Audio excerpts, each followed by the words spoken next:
A paz do Senhor Jesus Cristo, meus amados irmãos, mais uma vez, pela graça de Deus, me encontro aqui para juntos meditarmos mais uma vez na palavra do Senhor nosso Deus, em nome de Jesus. Eu vos convido a abrir a palavra de Deus na segunda epístola do apóstolo São Pedro, capítulo de número 2.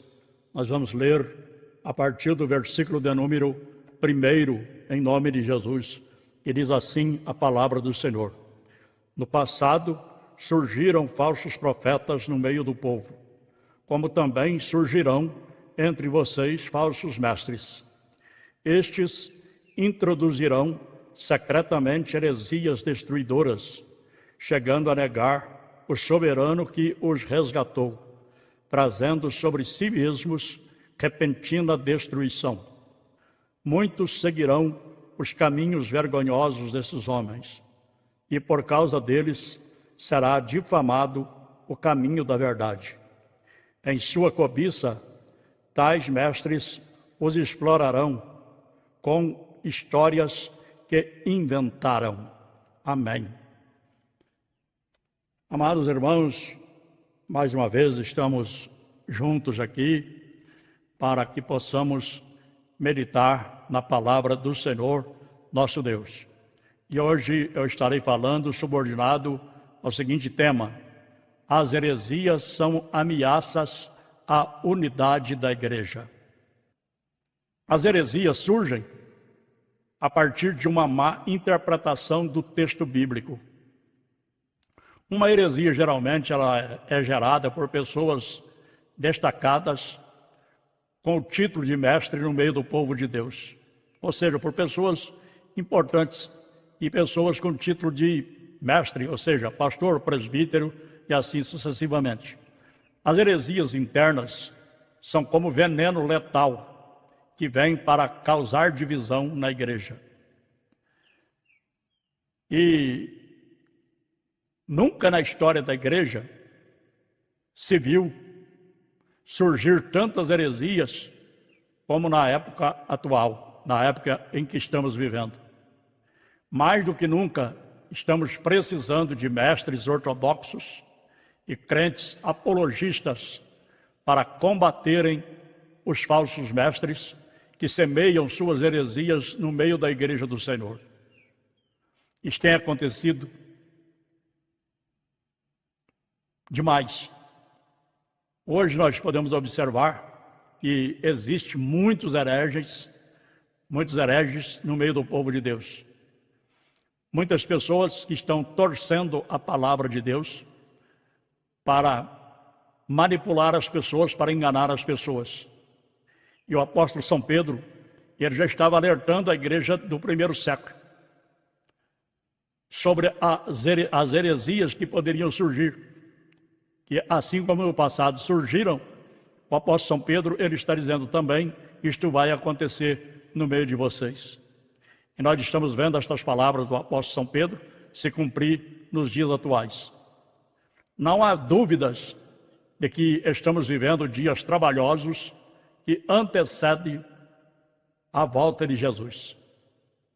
É natural que, à medida que se aproxima a volta do Senhor, surjam falsos mestres ensinando heresias para tentar torcer a verdade bíblica e negar a verdadeira fé em Cristo. E muitas das vezes isto tem trazido um prejuízo muito grande para o povo de Deus, para a igreja do Senhor, porque infelizmente existem muitos que não têm conhecimento da palavra de Deus, porque não estudam a palavra de Deus e são enganados por estes homens que cometem estas heresias, torcendo a verdade bíblica e negando a verdadeira fé em Cristo Jesus. Heresia ou heresias é o mesmo que divergências dos ensinamentos bíblicos. Uma heresia é um ensinamento contrário a uma verdade fundamental da Bíblia.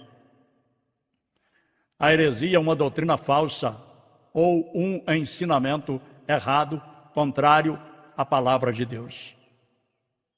No grego, airesis, denota preferência, escolha.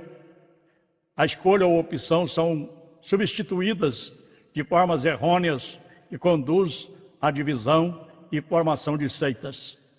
E hoje nós sabemos que existem muitas, infelizmente, aqui em nosso país. Muitas seitas, né? Porque toda denominação que acha que ela tem um monopólio da salvação e que só ali há salvação, se pertencer a uma outra denominação não vai ser salvo, tem que pertencer àquela denominação daquela pessoa. Nós podemos chamar isto com toda certeza, convicção, segundo a própria palavra de Deus, de seita. Porque está cometendo uma heresia, pregando uma heresia, ensinando algo que não é bíblico. Porque nós sabemos que nenhuma denominação, seja ela evangélica ou não pode salvar a quem quer que seja. O Salvador é Jesus Cristo. Toda pessoa que obedece à palavra de Deus, que crê em Jesus Cristo e recebe Ele como Senhor e Salvador e que faz a vontade dEle, esta pessoa está, segundo a própria Bíblia, salva, independente da denominação que ela congrega. Mas, infelizmente, as seitas acham que só ali há salvação. Se a pessoa pertencer a uma outra denominação, ela não é salva. Tem que pertencer à denominação deles. E nós conhecemos várias, nós poderíamos até citar os nomes aqui, mas por uma questão ética, a gente deixa de citar, para que as pessoas não se sintam ofendidas. Mas quando nós falamos da forma em que estamos falando, elas próprias sabem que elas fazem esse tipo de coisa. Portanto, há 3 citações do termo heresia no Novo Testamento. Na primeira carta de Paulo aos Coríntios, capítulo de número 11, versículo 19, Gálatas, capítulo 5, versículo 20, e na segunda epístola de Pedro, que foi onde nós lemos, no capítulo 2 e no versículo 1. O que é uma seita? Seita é uma divisão desenvolvida e dirigida a um assunto que diverge da verdade original do Evangelho de Cristo. Uma seita, geralmente, ela é formada por um grupo numeroso de pessoas que adota uma doutrina ou crenças que divergem dentro de uma determinada religião. No grego, airesis, que significa escolha, é encontrada em várias partes no livro de Atos como o sentido de seita. Isso está no capítulo 5 de Atos, versículo 17, capítulo 15, versículo 5, capítulo 24, versículo 5 e o versículo 14, e também capítulo 26 e versículo 5, capítulo 28, versículo 22.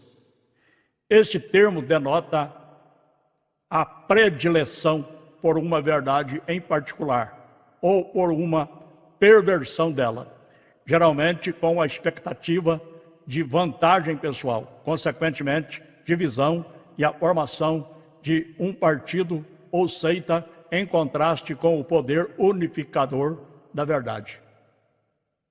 Então, como já disse, toda denominação que acha que salvação só existe ali é uma seita. É uma seita, porque quem salva é Jesus e não nenhuma denominação. Nós encontramos, por exemplo, 10 ensinamentos heréticos divulgados na atualidade, na época em que nós estamos vivendo. Doutrina herética, que é heterodoxa, versus a doutrina correta, que é a doutrina ortodoxa.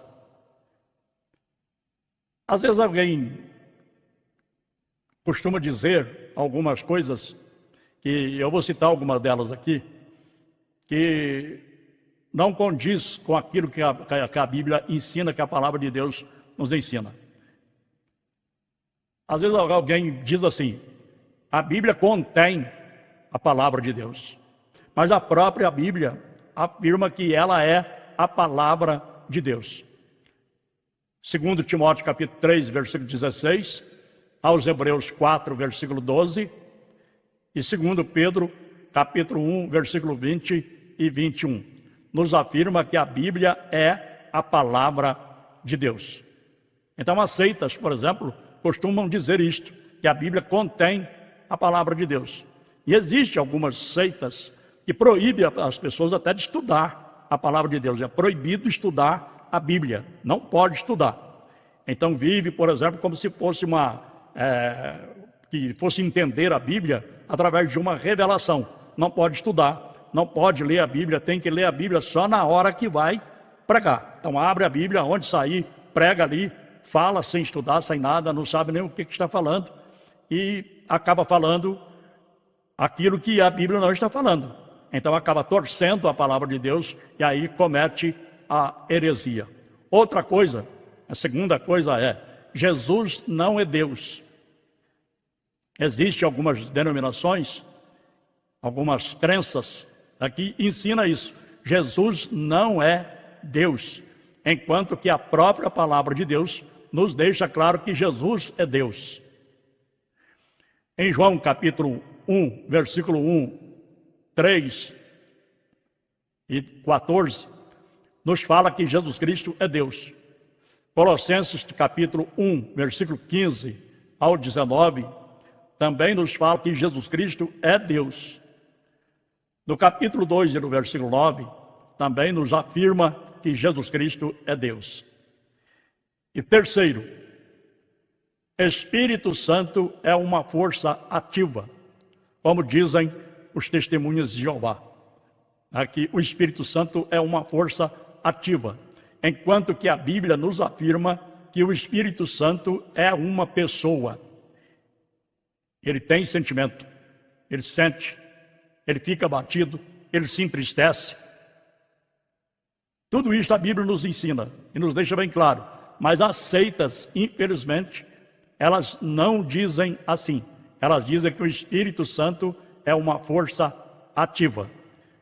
No Evangelho segundo escreveu João, capítulo 14, versículo 16, 17 e 26, nos fala que o Espírito Santo é uma pessoa. Deixa claro ali que o Espírito Santo é uma pessoa. No capítulo 15 do Evangelho segundo escreveu São João, capítulo 26, versículos 16, aliás, capítulo 15, capítulo 15, versículo 26, depois capítulo 16, versículo 7, até o versículo de número 14, nos afirma que o Espírito Santo é uma pessoa. Outra coisa, que é a quarta coisa, que é ensinado nas seitas, é que todo caminho leva a Deus. Até pouco tempo, poucos dias atrás, o próprio Papa atual, ele diz que toda religião leva a Deus, né?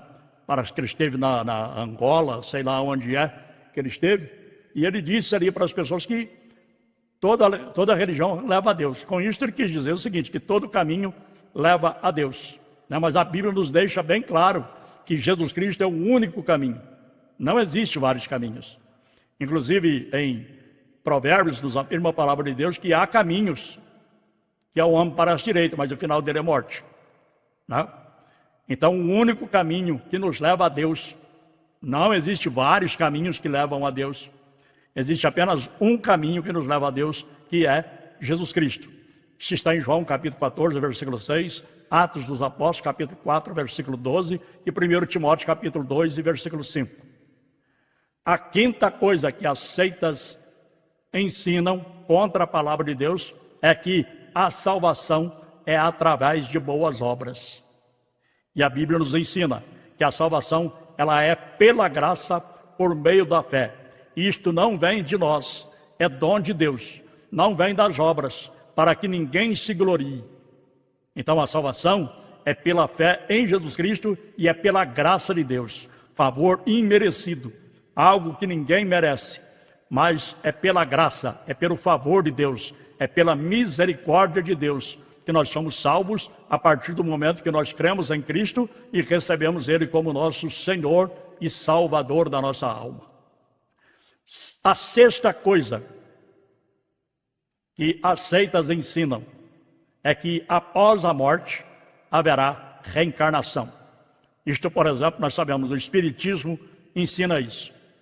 Mas a Bíblia nos afirma que após a morte segue-se o juízo.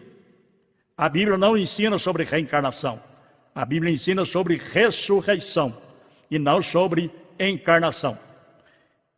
Aos Hebreus capítulo 9, versículo 27 e 28, nos fala que ao homem está ordenado a morrer uma só vez, vindo depois disso o juízo. A sétima coisa que as seitas ensinam, a Bíblia nos ensina que o ser humano, o homem, é um ser tricótomo. Isso está em 1 Tessalonicenses, capítulo 5, versículo 23. E também aos Hebreus, capítulo de número 4 e versículo de número 12. Então ali, em 1 Tessalonicenses 5, 23, diz: e o mesmo Deus de paz vos santifica em tudo, e todo o vosso espírito, 1, alma, 2, e corpo, 3, sejam conservados irrepreensíveis para o dia do Senhor. Então, nos fala sobre a tricotomia, que o ser humano é um tricótomo, é composto de uma tricotomia. Mas as seitas ensinam que não, que é um ser dicótomo. A oitava coisa que as seitas ensinam é que o inferno não é real, não existe. Enquanto que a Bíblia nos deixa claro que o inferno existe e é real. Salmos capítulo 9, versículo 17, diz que os ímpios serão lançados no inferno e todas as gente que se esquece de Deus. Provérbios também 15, versículo 24, diz: para os entendidos o caminho da vida é para cima, para que ele se desvie do inferno que está embaixo. Então o inferno, ele é real. Mas a seita diz que não é real e que ele não existe. Outra coisa, que é a nona coisa que as seitas ensinam é que Deus não é criador. Fala sobre a teoria da evolução, né?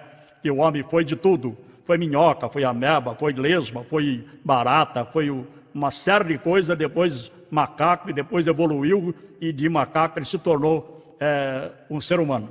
Né? Enquanto que a Bíblia nos fala sobre a criação, que Deus é o Criador, e Ele já criou o ser humano do pó da terra, né? E fez daquele boneco de barro um ser humano. Não é evolução, mas criação. Portanto, as denominações verdadeiras ensinam sobre a criação, enquanto que as seitas ensinam sobre a evolução, que a pessoa vai evoluindo de uma coisa para outra até se tornar um ser humano. E a décima e última é que todos são filhos de Deus. Você deve já ter ouvido muito isso, que todos são filhos de Deus. Mas a Bíblia não afirma que todos são filhos de Deus. Nós recebemos a adoção de filhos quando aceitamos Jesus Cristo como nosso único e suficiente Salvador e Senhor da nossa vida. Isso está no Evangelho segundo escreveu João, capítulo 1, versículos 11 até 13, e Romanos também, capítulo 8, versículo 14 até o versículo de número 17. Portanto, irmãos, é tarefa da igreja verdadeira, a igreja genuína, a igreja comprada e lavada, remida pelo sangue de Jesus, batalhar pela fé que uma vez foi dada aos santos, como está em Judas, no versículo 3, porque lá só tem um capítulo, então está no versículo 3. Portanto, a pergunta é: estamos fazendo pela verdade o que esses agentes da heresia fazem pela mentira? É uma pergunta que fica para cada um de nós. Vou repetir a pergunta. A pergunta é: nós estamos fazendo pela verdade o que esses agentes da heresia fazem pela mentira?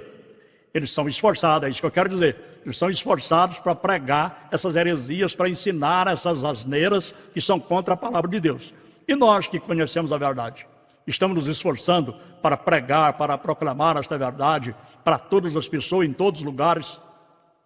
Ou nós estamos omitindo a verdade, estamos deixando de pregar a verdade, de pregar a genuína palavra de Deus?